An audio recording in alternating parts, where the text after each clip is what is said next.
그리스도인의 50 필수 가정 4권 31장 배우자 선택 계속 읽어드립니다. 깊이 생각하는 형과 근본을 묻지 않는 형. 어떤 사람은 범사에 깊이 생각해보고 자세히 고려해보는 심사숙고형이다. 반면에 또 어떤 사람은 근본을 묻지 않고 일을 마친 다음 다시 생각하는 형이다.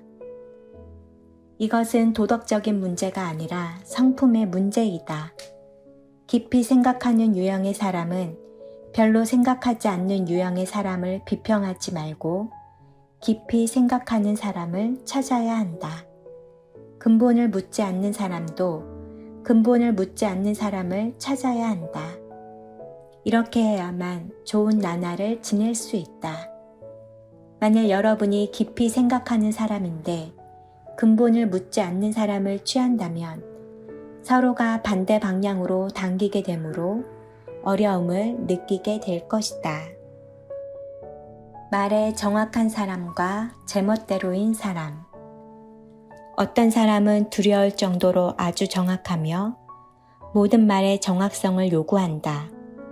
또 어떤 사람은 말할 때 동기가 나쁘지는 않지만 비교적 제멋대로이다. 이것은 도덕적인 문제가 아니라 성품의 문제이다. 이 두 사람이 함께 있을 때 한쪽은 상대방을 거짓말쟁이라고 비평하겠지만 또 한쪽은 당신 같은 사람은 말도 하지 말라고 할 것이다. 그러나 사실 이 세상에서 말을 정확히 하기로 한다면 아마 사람은 하루에 20마디도 하지 못할 것이다. 여러분은 성품이 융화되지 않는 것이 얼마나 큰일인가를 볼 수 있을 것이다. 활달함과 조용함. 어떤 사람의 성품은 아주 활달하지만 또 어떤 사람의 성품은 아주 조용하다. 이 두 종류의 성품, 곧 활달함과 조용함은 다 옳다. 이것은 도덕적인 문제가 아니다. 그러나 아주 활달한 자매에게 아주 조용한 형제와 결혼하라고 한다면 한쪽은 형제이고 또 한쪽은 자매일지라도 이 혼인에는 분명 문제가 생길 것이다. 사람은 어느 때이고 성품의 문제를 도덕적인 문제로 이끌게 된다는 것을 기억하라. 사람은 누구나 상대방의 특징을 확대하기 마련이다. 냉정한 남편은 아내가 온종일 뛰어다닌다고 느낄 것이고 활달한 아내는 자기가 냉랭한 남편에게 시집갔다고 느낄 것이다. 이런 가정에서는 아주 많은 문제가 생기게 된다. 나는 집에 있기를 아주 좋아하는 한 남편을 알고 있다. 그는 밖으로 나가기를 좋아하며 이 집 저 집으로 돌아다니기를 좋아하는 한 자매를 아내로 삼았는데 아주 어려워했다. 아내를 따라다니자니 참을 수 없고 따라다니지 않자니 매일 혼자 집만 보게 된다. 또 집에 돌아오면 아내를 찾을 수 없다. 한두 번은 참을 수 있어도 자주 이러면 문제가 생기게 된다. 그러나 이것은 도덕적인 문제가 아니다. 이것은 결혼할 때 주의하지 못한 성품의 문제이다. 청결함과 너저분함. 집안에서 청결함을 강조하고 모든 것을 아주 깨끗하게 정리해 놓는 한 자매가 있다. 남편이 자기 앞을 지나가면 그녀는 걸레를 가지고 뒤를 따라다닌다. 그러나 남편은 너저분한 것을 좋아한다. 어느 날 내가 그 가정에 갔을 때 그녀의 남편은 베개를 땅에 던지고 의자를 거꾸로 세워놓으며 모든 것을 바닥에 늘어놓았다. 내가 그에게 왜 그랬냐고 물으니까 그는 이렇게 말했다. 오늘 내 아내가 친정에 가서 나는 참 기쁘다오. 그는 그녀의 청결함에 어찌할 도리가 없다가 그날 너저분하게 늘어놓은 것이다. 이것은 도덕적인 문제가 아니다. 사람이 청결하든 약간 지저분하든 다 옳은 것이다. 성품의 융화가 혼인을 유지하는 가장 중요한 요소임. 그러므로 새로 믿은 형제들은 사랑의 두 가지 기본적인 요소가 있는데, 하나는 천연적인 매력이고 또 하나는 성품의 융화임을 보아야 한다. 혼인의 대상을 택할 때 첫째로는 여러분이 매력을 느끼는 사람을 찾아야 한다. 매력이 없어서는 안 된다. 둘째로는 성품이 비슷한 사람을 찾아야 한다. 이 점에서 연장한 사람이 젊은 사람을 인도할 때 그들에게 배우자의 성품이 어떤지를 알게 해야 한다. 결코 천연적인 매력이 있다는 것을 이유로 성품의 융화를 잊어서는 안 된다. 상하이에서 나는 심하게 다투는 부부를 만난 적이 있다. 나는 형제에게 애초에 어떻게 해서 그녀와 결혼했느냐고 물었다. 그는 내가 그녀를 처음 보았을 때 그녀의 검은 두 눈동자에 반했습니다. 라고 말했다. 이것은 천연적인 매력이다. 그는 검은 두 눈동자를 사랑했다. 그러나 결혼한 후에 그는 아내의 검은 눈동자는 다 잊어버리고는 다만 아내가 깨끗함을 좋아하는 반면에 자기는 깨끗함을 싫어한다는 것과 아내는 활동적인 것을 좋아하는 반면에 자기는 조용한 것을 좋아한다는 것과 아내는 빠른 것을 좋아하고 자기는 느린 것을 좋아한다는 것밖에 기억하지 못하게 되었다. 성품의 문제는 지속적인 것이고 천연적인 매력의 문제는 일시적인 것임을 기억하라. 그러므로 청년 형제자매들은 배우자를 선택할 때 결코 상대방의 천연적인 매력만을 주목해서는 안 된다. 천연적인 매력이 있다는 것은 물론 좋은 것이다. 나 자신도 젊은 형제자매들이 천연적인 매력을 주목하기를 바란다. 이것은 옳은 것이다. 그러나 이것만으로는 충분하지 않다. 우리는 또한 성품의 융화의 문제를 보아야 한다. 성품이 다를 때 모든 천연적인 매력은 얼마 지나지 않아 곧 사라진다. 천연적인 매력으로 결혼할 수는 있지만 이것이 여러분의 결혼을 지켜주지는 못한다. 우리는 이러한 실질적인 문제를 인지해야만 한다. 어떤 사람은 다음과 같은 말을 했다. 한 사람에게 두 천당이 있을 수도 있고 두 지옥이 있을 수도 있다. 어떤 사람은 한 번은 천당에 가고 한 번은 지옥에 내려갈 수도 있다. 또 두 번 천당에 올라가거나 두 번 지옥에 내려갈 수도 있다. 가정에 기쁨이 있는 것은 천당에 있는 것처럼 이 세상에서 가장 즐거운 일이다. 만일 가정이 고통스럽다면 이것은 지옥에 있는 것처럼 이 세상에서 가장 고통스러운 일이다. 가정이 즐거우면 천당에 올라가는 것 같고 고통스러우면 지옥에 내려가는 것 같다. 주님을 믿는 우리에게도 하나의 천당과 하나의 지옥이 있을 수 있다. 그러나 믿지 않은 사람에게는 두 개의 지옥이 있을 수 있다. 이 땅 위에서 살 때에도 지옥이 있고 죽은 후에도 지옥이 있다. 많은 그리스도인은 오늘날 가정에 성품의 조화가 없기 때문에 이 생에서는 지옥으로 내려가고 장래에는 천당으로 간다. 여기까지 말하고 나니 한 형제가 생각난다. 그의 아내는 어디에 있든지 혹 누구와 있든지 남을 치고 싸움을 벌인다. 영적으로 말할 때 그녀는 기도도 잘하고 아주 영적이다. 그러나 화를 낼 때에는 누구도 그녀를 다룰 수 없다. 그녀는 자주 옆에 사는 이웃까지도 때렸기 때문에 사람들은 그녀에 대해 어떻게 할 바를 모른다. 그녀의 남편은 할 수 없이 매일 이 집 저 집을 다니면서 잘못을 빌고 집에 와서 아내가 누구와 다투었는지를 알아내어 또 그 집에 가서 잘못을 시인해야 했다. 그녀는 매일 문제를 일으켰다. 이렇게 될 바에야 당초에 이 형제는 조용한 자매와 결혼하고 이 자매는 열렬한 형제에게 시집갔더라면 좋지 않았겠는가? 열렬한 자매가 조용한 형제와 결혼하고 조용한 형제가 열렬한 자매와 결혼할 때 가정의 자연히 문제가 생기기 마련이다. 상대방의 성품이 고쳐지기를 바랄 수 없음. 많은 사람들은 성품의 문제에 있어서 자기가 상대방을 고칠 수 있다는 기본적으로 잘못된 사상을 가지고 있다. 이것은 불가능한 일임을 기억하라. 심지어 성령께서 사람을 변화시키는 데에도 오랜 시간이 걸린다. 하물며 여러분이겠는가?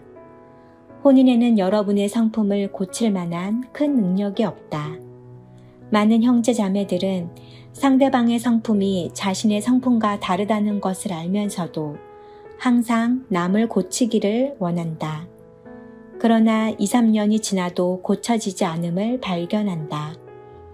내가 여러분에게 말하거니와 이러한 소망이야말로 이 세상에서 이루어질 수 없는 소망이다.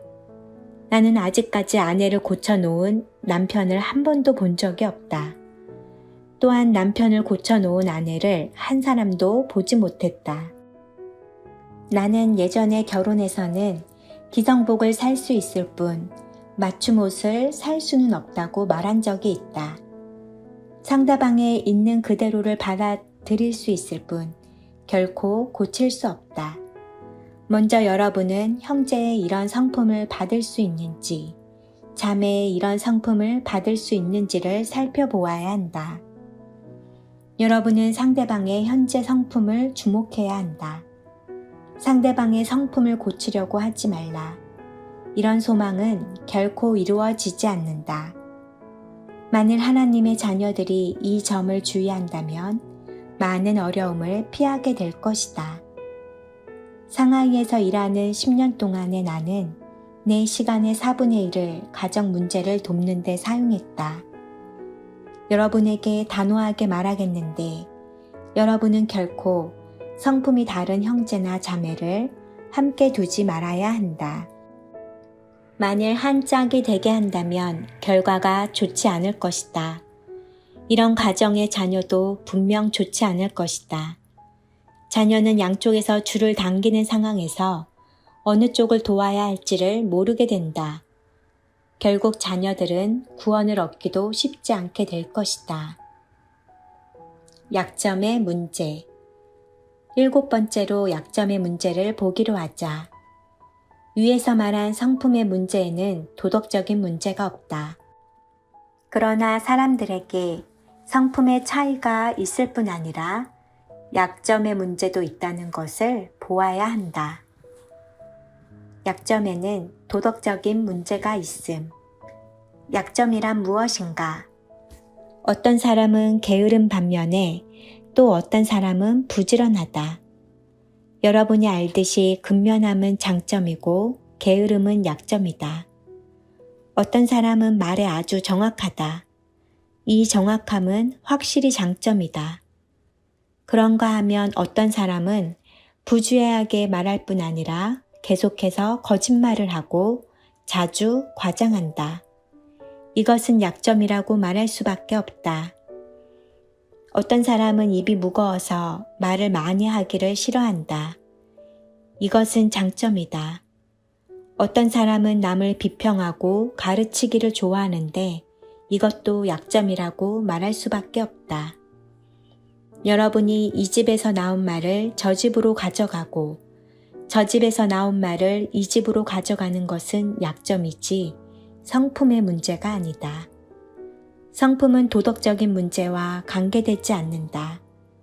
그러나 무릇 도덕적인 문제와 관련된 것들은 다 약점이다.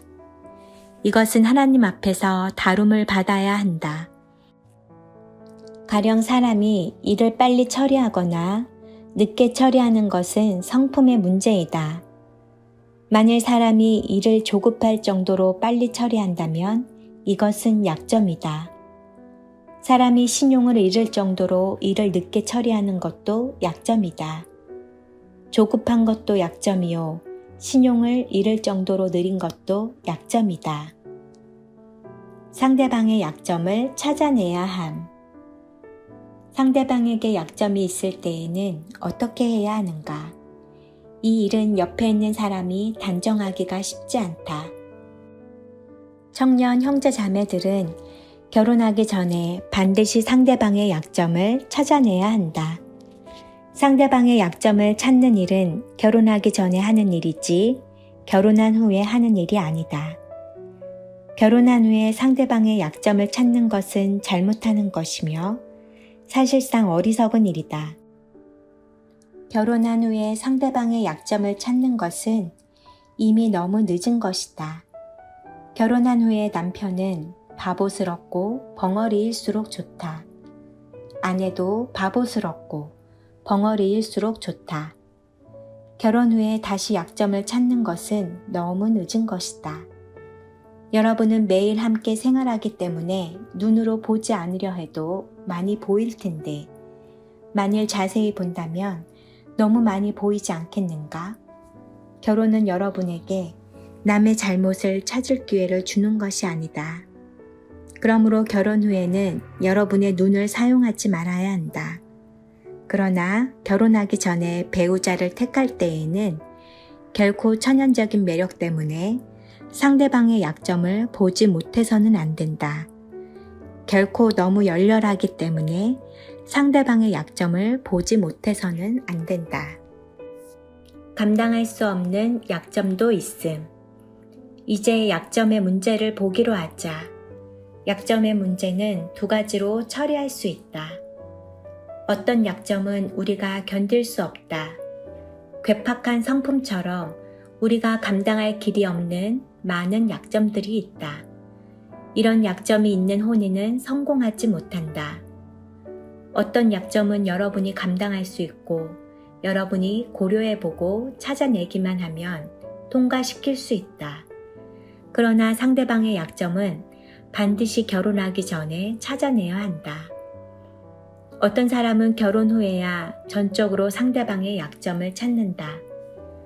그러나 이때 찾아내는 것은 소용이 없고 단지 여러분의 가정생활을 더 악화시킬 뿐이다. 왜냐하면 여러분이 고칠 수 없고 또 고치기란 불가능한 일이기 때문이다. 그러므로 여러분은 결혼하기 전에 상대방의 약점을 견딜 수 있는지의 여부를 먼저 고려해 보아야 한다. 약점이 같으면 안 됨. 한 가지 경고의 말을 하겠는데 결코 약점이 같은 사람끼리 잘 살 수 있다고 생각하지 말라. 많은 사람은 약점이 다르면 함께 있기가 어렵고 약점이 같아야만 함께 있을 수 있다고 생각하는데 이것은 불가능한 일이다. 한 가정에 약점이 같은 두 사람이 있다면 항상 다투고 욕하며 싸우기 마련이다. 한 사람의 기질이 불같고 다른 사람의 기질도 불같다면 아마 여러분은 두 사람의 기질이 똑같기 때문에 사이좋게 지내리라고 생각할 것이다. 그러나 사실상 약점이 같은 두 사람이 있을 때에는 오히려 더욱 어려움이 생긴다. 왜냐하면 성품의 차이에는 양심의 문제가 생기지 않지만 약점은 양심의 문제와 관련되기 때문이다. 그리고 모두가 구원받은 사람이기 때문에 스스로 괴로울 뿐 아니라 상대방의 괴로움까지 더해져 책임이 2배나 되고 문제도 2배나 된다. 그러므로 성품은 같아야 하되 약점은 달라야 한다. 나는 집안에서 물건을 함부로 던지고 정리를 하지 않는 한 남편을 알고 있다. 그의 아내도 물건을 함부로 던지고 집안을 정리하지 않는다. 여러분은 남편이나 아내가 다 던지기 때문에 아주 화목할 것이라고 생각할지 모른다. 그러나 두 사람은 밤낮 싸웠다. 남편이 정리하지 않으면 보기 흉하지 않소? 라고 말하면 아내도 그러면 당신은 왜 치우지 않죠? 제가 얼마나 바쁜지 모르세요? 라고 말한다. 한쪽의 어려움도 짊어지기 어려운데 어려움이 2배가 되면 더욱 짊어지기가 어렵지 않겠는가? 이렇게 될 때 가정의 문제는 더욱 많아진다. 결단코 약점이 같은 것이 문제가 되지 않는다고 생각하지 말라. 약점이 같을 때 문제가 될 뿐 아니라 문제는 2배가 된다. 한 사람의 문제도 겨우 견디는데 이제 2배가 되었으니 견딜 리가 없다. 자기 어려움도 감당하지 못하는데 상대방의 어려움까지 더해진다면 더욱 감당할 수 없는 것은 당연한 일이다. 청년 형제 자매들은 어떤 약점은 2 사람이 동일하게 갖고 있더라도 감당할 수 있지만 어떤 약점은 서로 더해질 때 더 심각해진다는 것을 기억해야 한다. 이러한 약점들은 감당할 수 없다. 2 사람의 약점은 같지 않은 것이 좋다. 물론 2 사람의 약점이 같더라도 잘 지내는 부부도 있다. 그러므로 이것에 관해 엄격한 규칙이 있는 것은 아니다. 하지만 이것을 각 사람이 주의하기 바란다. 인격. 한 혼인이 성공하려면 서로에게 상대방이 감상할 만한 인격적인 특성이 있어야 한다. 아내가 남편을 경시하거나 남편이 아내를 경시해서는 안 된다. 멸시가 있을 때 가정은 파괴된다. 서로의 인격을 존중해야 한다. 남편은 아내의 인격을, 아내는 남편의 인격을 존중해야 한다. 따라서 성품에 문제가 있을 뿐 아니라 또한 인격의 문제도 있다. 가령 어떤 아내가 어쩌다가 거짓말을 했다면 이것은 용서될 수 있다. 그러나 항상 거짓말을 하면 인격에 문제가 생긴다. 한 남편이 이기적이어서 자신만을 돌보고 남을 돌보지 않을 수 있겠지만 결코 아내가 남편의 인격을 존경하지 않는 지경에 이르러서는 안 된다. 가정에서 최소한 남편은 아내에게 존경받을 만한 인격을 가져야 한다.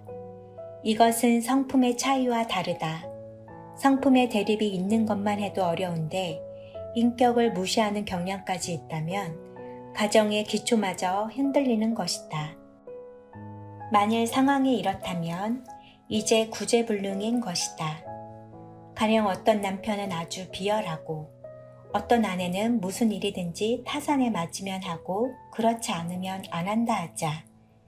이것은 확실히 인격의 결함이며 약점의 문제만은 아니다.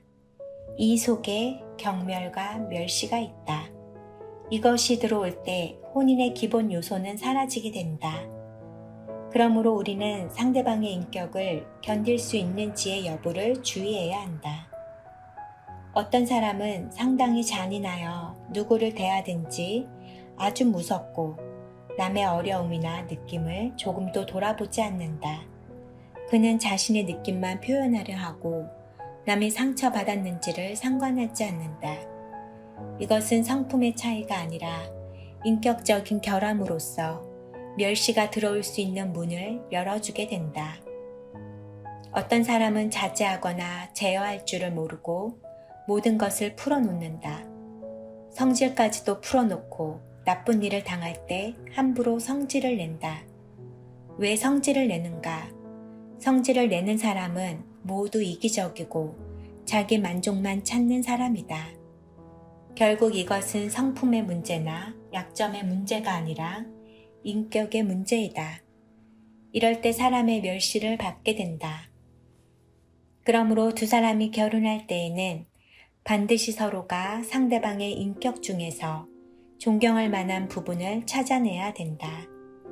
특히 하나님의 자녀들의 혼인에는 마땅히 존경할 만한 인격이 서로 있어야 한다. 존경할 만한 인격이 없는 사람은 결혼할 자격이 없다. 하나님께서 보시기에 여러분에게 존경할 만한 1-2가지 인격이 있어야 상대방도 여러분을 존중할 수 있다. 사람들과 함께 지낼 수 있음. 우리가 결혼할 때 성품이나 사람 됨됨이의 면에서 또한 상대방이 사람들과 함께 지낼 수 있는지를 주의해야 한다. 왜냐하면 혼인이 함께 지내고 동거하는 것이기 때문이다. 여러분의 배우자가 될 사람이 사람들과 함께 거할 수 있는 사람인지를 주의해야 한다. 어떤 사람은 개인주의적인 성품을 가져서 남과 함께 거할 수 없다. 만일 여러분이 가정에서 부모나 형제 자매들 사이에 문제가 있는 사람과 결혼한다면 여러분의 혼인은 분명히 원만하지 않을 것이다. 만일 여러분이 누구와도 문제가 있고 항상 남과 다투는 사람을 배필로 삼는다면 이것도 원만하지 않다는 것을 기억하라. 결혼하고자 하는 모든 사람은 반드시 함께 지낼 수 있는 기본 조건을 갖추어야 한다. 왜냐하면 혼인이 일종의 동거이기 때문이다. 사람들과 함께하지 못하는 사람은 분명히 여러분과도 함께하지 못할 것이다. 그 사람의 생활이 남과 함께할 수 없을진데 어떻게 여러분과 함께할 수 있다는 말인가? 이것은 가능성이 희박하고 매우 어려운 일이다. 그가 이 세상에 있는 그 누구도 소중히 여기지 않는데 당신만은 소중히 여길 것이라고 바랄 수 있겠는가? 설령 이런 사람을 만날지라도 결혼하고 나면 상대방은 여러분도 마음에 들어하지 않을 것이다. 이러한 사람이 결혼하는 것은 아주 어려운 일이다. 그러므로 배우자를 택할 때 여러분은 상대방이 사람들과 동거할 수 있는 기본적인 조건을 갖추었는지를 보아야 한다. 가령 어떤 자매가 결혼할 나이가 되었는데 사람들에게 이렇게 말한다 하자. 나의 어머니는 별로 좋지 않아요. 아버지도 안 좋아요. 오빠와 동생도 안 좋고 언니도 안 좋아요. 식구들 중 누구도 좋지 않아요. 그렇다면 장래 그녀는 여러분도 안 좋다고 말할 것이다. 왜냐하면 그녀에게는 함께 지내는 능력이 결핍되었기 때문이다. 사람들과 함께 지내기 쉬운 사람과 결혼한다면 여러분의 혼인은 성공할 확률이 높다. 그러나 누구와도 함께 지낼 수 없는 사람과 결혼한다면 여러분의 혼인은 성공할 확률이 아주 낮다. 내 말은 그런 사람과 지내는 것이 절대 불가능하다는 말이 아니라 쉽지 않다는 것이다. 이것은 상당히 중요한 조건이다. 주님께 헌신한 사람이라야 함. 우리는 신체적인 건강의 문제와 인격의 문제와 혼의 문제를 다루었다. 이제는 우리는 영의 문제, 곧 주님께 헌신하는 문제를 다루고자 한다. 우리는 믿지 않는 사람과 결혼하지 말아야 할 뿐 아니라 하나님 앞에서 더욱 높은 이상을 가져야만 한다. 가장 성공적인 혼인은 신체적인 매력이나 성품의 일치나 서로 의지함에만 있지 않다. 바로 영적인 면에서 동일한 목적을 갖는 데 있다. 이것은 곧 두 사람 모두 하나님을 섬기기를 원해야 한다는 말이다. 여러분이 자신을 주님께 완전히 맡기고 상대방도 자신을 주님께 드려야만 한다. 여러분이 하나님을 위하여 살고 상대방도 하나님을 위하여 살아야만 한다. 큰 일에서나 작은 일에서나 여러분과 상대방이 모두 주님을 위해야 한다는 말이다. 이것은 곧 헌신해야 한다는 뜻이다. 이것은 존경할 만한 인격이 있는 것보다 더욱 중요하다. 만일 여러분에게 이것이 있다면 여러분의 혼인에는 견실한 기초가 있는 것이다. 이러한 혼인에서는 하나님 앞에서 두 사람 모두가 분명한 공통점을 발견할 것이다. 이러한 가정에서는 두 사람이 누가 주인의 위치에 서야 하고 누가 순종해야 하는지를 따지지 않으며 그리스도께서 이 가정에서 왕으로서 다스리신다고 말할 수 있다. 이럴 때 여기에 체면의 문제가 발생하지 않는다. 때때로 아내와 남편은 옳고 그름을 따지는 것이 아니라 자기 체면을 따진다. 일이 옳은가 그른가를 따지지 않고 자기 체면을 구하려고 한다. 만일 두 사람이 모두 헌신했다면 체면의 문제는 발생하지 않는다. 여러분도 주님 앞에서 체면을 버릴 수 있고 상대방도 주님 앞에서 체면을 버릴 수 있어야 한다. 여러분에게 잘못이 있을 때 잘못을 시인하고 상대방에게 잘못이 있을 때에도 잘못을 시인할 수 있어야 한다. 우리는 하나님의 뜻을 행하는 사람이어야 한다. 모두가 하나님의 뜻을 행할 때 모든 문제가 다 해결된다. 만일 가정에서 부부가 자신을 완전히 주님께 헌신하고 한마음 한뜻으로 주님을 섬긴다면 이 혼인이 성공할 확률은 아주 높다. 설령 서로 천연적인 면에서 약간의 차이가 있고 매력의 면에서도 약간 부족하다 하더라도 이런 것들은 좋은 가정을 이루는데 장애가 되지 않는다. 배우자 선택에 관하여는 이렇게 전부 10가지 요소가 있다. 이 10가지 요소들에는 신체적인 부분 혹은 외면적인 부분과 심리, 곧 성품의 부분과 영의 부분이 있다. 이런 부분들을 우리는 모두 주의해야 한다. 사람의 성품과 영성과 천연적인 것의 세 부분을 합당한 위치에 두라. 우리는 이것들을 보고 하나씩 고려해야 한다. 배우자 선택을 반드시 주의해야 함. 여러분이 결혼하거나 약혼을 하려 할 때 먼저 상대방의 이름에다 상대방의 각종 상태를 하나하나 적어두라. 이 사람의 매력은 어떻고 신체는 어떠하며 유전은 어떻고 가정은 어떠한지를 상세히 기록하라. 이것은 중요한 일이기 때문에 함부로 처리해서는 안 된다. 어떤 형제나 자매의 각 방면을 하나하나 적어두라. 그의 성품은 어떻고 그의 약점은 어떠한지, 그에게 존경받을 만한 인격이 얼마나 있고 사람들과 함께 거하는 능력은 얼마나 있는지, 가족들과 그의 관계는 어떠한지, 그에게 친구가 있고 또 친구와의 관계는 어떠한지를 알아보아야만 한다. 친구가 없는 사람은 아주 나쁜 아내가 된다.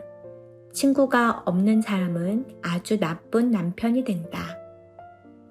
사람들과 잘 지낼 수 없는 사람에 대하여 나는 단지 그가 여러분과 잘 지낼 수 있는 확률이 적다고 말할 수밖에 없다. 여러분은 개인적으로 그가 사람들을 어떻게 대하고 친구들을 어떻게 대하는지, 집안 식구들을 어떻게 대하고 동생들이나 아이들을 어떻게 대하며 부모를 어떻게 대하는지를 보아야만 한다. 그 다음 그의 영적인 상태가 완전히 헌신되었는지, 주님을 위하여 살기를 좋아하는지를 보라.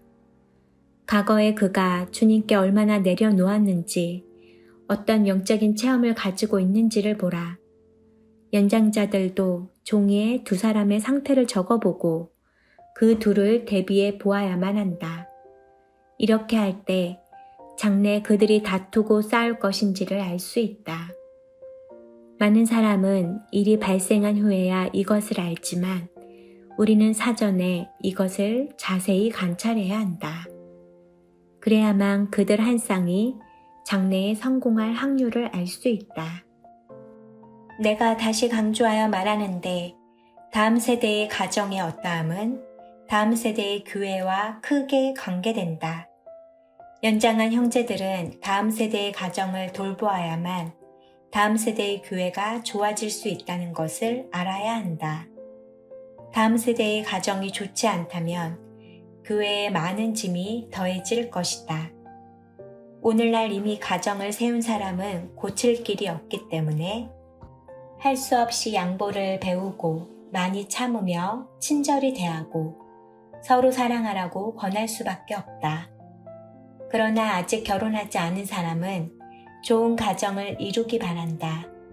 이것은 확실히 좋은 일이다.